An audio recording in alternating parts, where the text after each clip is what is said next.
স্বাগতম জানাই আপনাদের বাংলা সংবাদে। শুরুতেই থাকছে প্রধান সংবাদের শিরোনাম। যুদ্ধবিরতির আলোচনার টেবিলে যখন সমঝোতার আশা দেখা যাচ্ছে, ঠিক তখনই ইরানের পক্ষ থেকে আসছে একের পর এক কঠোর বার্তা। তবে কি যুদ্ধই অবধারিত? ইরানের প্রেসিডেন্ট মাসুদ পেদেসানের পদত্যাগের গুঞ্জন উঠেছে।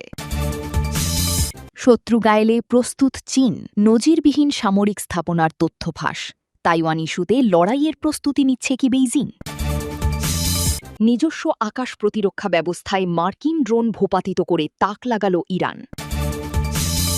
এতক্ষণ শুনছিলেন সংবাদের শিরোনাম, এবার বিস্তারিত সংবাদ।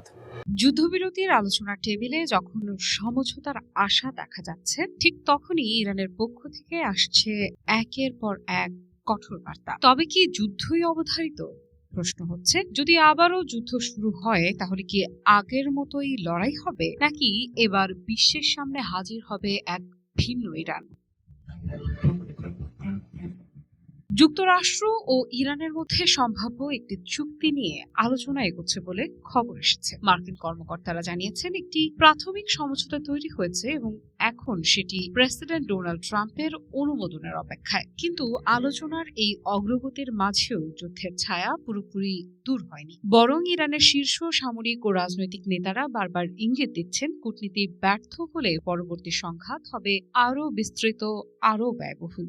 ইরানের বিপ্লবী গার্ড বাহিনী বা আইআরজিসি হুঁশিয়ারি দিয়েছে, নতুন যুদ্ধ শুরু হলে তার প্রভাব মধ্যপ্রাচ্যের সীমানা ছাড়িয়ে যাবে। তাদের ভাষায়, শত্রু এমন জায়গায় আঘাত পাবে যা তারা কল্পনাও করতে পারবে না। এই বক্তব্যকে অনেকে রাজনৈতিক বার্তা মনে করলেও নিরাপত্তা বিশ্লেষকেরা বলছেন, ইরানের হাতে এখনো এমন কিছু কৌশল রয়েছে যা বৈশ্বিক অর্থনীতি এবং আন্তর্জাতিক নিরাপত্তার ওপর বড় প্রভাব ফেলতে পারে। সবচেয়ে বড় উদ্বেগের নাম সমুদ্রপথ। হরমুজ প্রণালীতে আগের সংকটের সময় বিশ্ব দেখেছে কিভাবে জাহাজ চলাচল ব্যাহত হলে জ্বালানি বাজার কেঁপে ওঠে। কিন্তু বিশ্লেষকদের মতে এবার ইরান আরও বড় পদক্ষেপ নিতে পারে। তেহরান যদি ইয়েমেনের হুথি মিত্রদের সক্রিয় করে তাহলে বাব আল মানদেব প্রণালীও ঝুঁকির মুখে পড়তে পারে। এই জলপথ ইউরোপ, এশিয়া এবং আরব বিশ্বের মধ্যে বাণিজ্যের অন্যতম প্রধান করিডোর। ভাবুন, যদি একই সময়ে হরমুজ ও বাব আল মানদেব দুটি গুরুত্বপূর্ণ সমুদ্রপথেই সংকট তৈরি হয়, তাহলে কি হতে? বিশেষজ্ঞদের মতে তেলের দাম বাড়বে, পরিবহন ব্যয় বেড়ে যাবে আর বিশ্বজুড়ে নতুন করে মুদ্রাস্ফীতির চাপ তৈরি হতে পারে। আর শুধু সমুদ্রপথ নয়, এবার ইরান তেলের ক্ষেত্রেও আরও কঠোর অবস্থান নেওয়ার ইঙ্গিত দিয়েছে। ইরানের জাতীয় নিরাপত্তা কমিটির সদস্য আহমদ বকশায়েশ আর দেস্তানি বলেছেন, যদি যুক্তরাষ্ট্র ইরানের তেল স্থাপনায় হামলা চালায় তাহলে ইরান শুধু পাইপলাইন নয়, সরাসরি উপসাগরীয় দেশগুলোর তেল ক্ষেত্রকে লক্ষ্যবস্তু করতে পারে। অর্থাৎ সংঘাত কেবল দুই দেশের মধ্যে সীমাবদ্ধ থাকবে না, এর প্রভাব ছড়িয়ে পড়তে পারে পুরো জ্বালানি বাজারে। আরেকটি গুরুত্বপূর্ণ বিষয় হলো আঞ্চলিক অবকাশ। গত সংঘাতে ইরান ক্ষেপণাস্ত্র দিয়ে বিভিন্ন সামরিক ও বেসামরিক স্থাপনায় হামলা চালালেও কিছু গুরুত্বপূর্ণ অবকাঠামোকে স্পর্শ করেনি। কিন্তু নতুন সংঘাতে সেই সীমাবদ্ধতা থাকবে কিনা তা নিয়ে প্রশ্ন তৈরি হয়েছে। একই সঙ্গে আলোচনা এসেছে ইউরোপও। আইআরজিসি ঘনিষ্ঠ কিছু মাধ্যমে সম্প্রতি ইউরোপের বিভিন্ন সামরিক স্থাপনার স্যাটেলাইট ছবি প্রকাশ করা হয়েছে। বিশ্লেষকদের ধারণা, ইরান যদি সংঘাতকে আরও বিস্তৃত করার সিদ্ধান্ত নেয় তাহলে ব্রিটেন বা জার্মানিতে অবস্থিত যুক্তরাষ্ট্র সম্পর্কিত সামরিক ঘাঁটিগুলো সম্ভাব্য লক্ষ্যবস্তু হতে পারে। যদিও বিশেষজ্ঞরা বলছেন এটি হবে চরম পর্যায়ের উত্তেজনার পরিস্থিতি, তবুও সম্ভাবনাটি পুরোপুরি উড়িয়ে দেওয়া যাচ্ছে না। আর সবচেয়ে কৌতূহলের জায়গা হলো নতুন প্রযুক্তি। ইরানের সামরিক বিশেষজ্ঞরা দীর্ঘদিন ধরে কৃত্রিম বুদ্ধিমত্তা বা এআই নিয়ন্ত্রিত ড্রোন নিয়ে কাজ করছে বলে দাবি করা হয়। এমন ড্রোন যা একে অপরের সঙ্গে যোগাযোগ করতে পারে, আকাশে নিজের গতিপথ পরিবর্তন করতে পারে এবং প্রতিরক্ষা ব্যবস্থাকে ফাঁকি দেওয়ার চেষ্টা করতে পারে। যদিও এসব প্রযুক্তির অনেকগুলোর বাস্তব প্রয়োগ এখনো বিশ্ব দেখেনি, তবুও ইরানের সাম্প্রতিক বক্তব্য ইঙ্গিত দিচ্ছে তারা ভবিষ্যতের যুদ্ধকে শুধু ক্ষেপণাস্ত্রের লড়াই হিসেবে দেখছে না। তাহলে প্রশ্ন হলো, এই হুঁশিয়ারিগুলো কি শুধুই কূটনৈতিক চাপ তৈরির কৌশল, নাকি সত্যিই ইরান নতুন কোনো চমকের প্রস্তুতি নিচ্ছে? কয়েক মাস ধরেই ইরানের সরকার ও সামরিক নিরাপত্তা প্রতিষ্ঠানগুলোর মধ্যে বিভেদের দাবি করে আসছেন মার্কিন প্রশাসনের অনেক কর্মকর্তা। দাবির পক্ষে বিভিন্ন খবরও প্রচার করেছে বিভিন্ন পশ্চিমা গণমাধ্যম। এর আগে লন্ডন থেকে পরিচালিত ইরান ইন্টারন্যাশনাল জানিয়েছিল যে ইরানের বিপ্লবী গার্ড আইআরজিসি ধীরে ধীরে প্রেসিডেন্টের বহু ক্ষমতা সীমিত করে দিয়েছে এবং কার্যত সরকারের গুরুত্বপূর্ণ অংশগুলোর নিয়ন্ত্রণ নিজেদের হাতে নিয়েছে। এর ফলে রাজনৈতিক ও প্রশাসনিক অচলাবস্থা তৈরি হয়েছে প্রেসিডেন্ট মাসুদ পেজেশকিয়ানের প্রশাসনে। এবার সংশ্লিষ্ট সূত্রের বরাতে একই গণমাধ্যম দাবি করছে, অবিলম্বে পদত্যাগের অনুমতি চেয়ে সর্বোচ্চ ধর্মীয় নেতা মোস্তাফা খামেনির কাছে চিঠি দিয়েছেন পেজেশকিয়ান। প্রতিবেদন বলছে, চিঠিতে পেজেশকিয়ান উল্লেখ করেছেন, দেশের গুরুত্বপূর্ণ ও মৌলিক সিদ্ধান্ত গ্রহণ প্রক্রিয়া থেকে প্রেসিডেন্ট এবং সরকারকে বাইরে রাখা হয়েছে। এই পরিস্থিতির ফলে সৃষ্ট শূন্যতার সূচকে রাষ্ট্র পরিচালনার নিয়ন্ত্রণ নিজেদের হাতে নিয়ে নিয়েছে আইআরজিসির কট্টরপন্থী গোষ্ঠীগুলো। এমন পরিস্থিতিতে নিজের আইনগত দায়িত্ব পালন করা তার পক্ষে সম্ভব নয়। পদত্যাগ পত্রের বিষয়টি সত্যি হলে তা ইরানের ক্ষমতার সর্বোচ্চ স্তরে গভীর ও নজিরবিহীন বিভেদেরই ইঙ্গিত। কিন্তু ইরান ইন্টারন্যাশনালের প্রতিবেদন প্রত্যাখ্যান করেছে তেহরান। এক্স বার্তায় প্রেসিডেন্টের কার্যালয়ের যোগাযোগ বিষয়ক উপপ্রধান মেহেদি তাবাতাবাই বলেন, কিছু বিদেশি গণমাধ্যমের মিডিয়া গেমের ধারাবাহিকতা এমন খবর। দেশের অভ্যন্তরে বিভক্তি নিয়ে চলমান জল্পনা কল্পনাও প্রত্যাখ্যান করেছেন তিনি।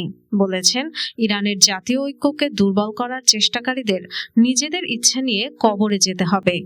পেজেশকিয়ান কখনোই জনগণের সেবা থেকে সরে দাঁড়াবেন না, এমন মন্তব্য করেন তিনি। প্রতি ইরানের সেনাবাহিনীর ওপর পূর্ণ আস্থা ও সমর্থনের কথা জানিয়েছিলেন প্রেসিডেন্ট মাসুদ পেজেশকিয়ান।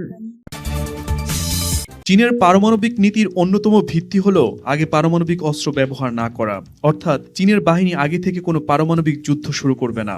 তবে শত্রুপক্ষ প্রথমে হামলা চালালে নিজেদের অস্ত্র যেন অকেজো হয়ে না পড়ে সে বিষয়ে সতর্ক চীন। তাই এবার দেশটি এমন এক সামরিক স্থাপনা বা কমপ্লেক্স তৈরি করছে যেখানে শত্রুপক্ষ প্রথমে হামলা চালালেও বেইজিং এর সামরিক সক্ষমতা ধ্বংস করতে পারবে না, বরং মুহূর্তেই পাল্টা প্রতিরোধ গড়ে তুলতে পারবে চীন। আর বেইজিং এই উদ্যোগ এমন সময়ে হাতে নিয়েছে যখন তাইওয়ান বিষয়ে যুক্তরাষ্ট্রের সাথে চীনের উত্তেজনা চরমে পৌঁছেছে। একাধিক সূত্রের ভিত্তিতে মার্কিন গণমাধ্যম রয়টার্স জানায়, চীনের মরুভূমিতে হাজার হাজার বর্গ কিলোমিটার এলাকা জুড়ে এই সামরিক স্থাপনা নির্মাণ করা হচ্ছে।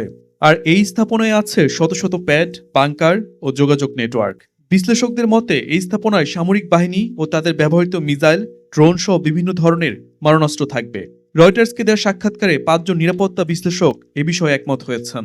এই অবকাঠামো সামরিক উদ্দেশ্যে ব্যবহৃত হলেও ব্যালিস্টিক মিসাইল রাখা হবে কিনা তা নিয়ে সংশয় রয়েছে তাদের।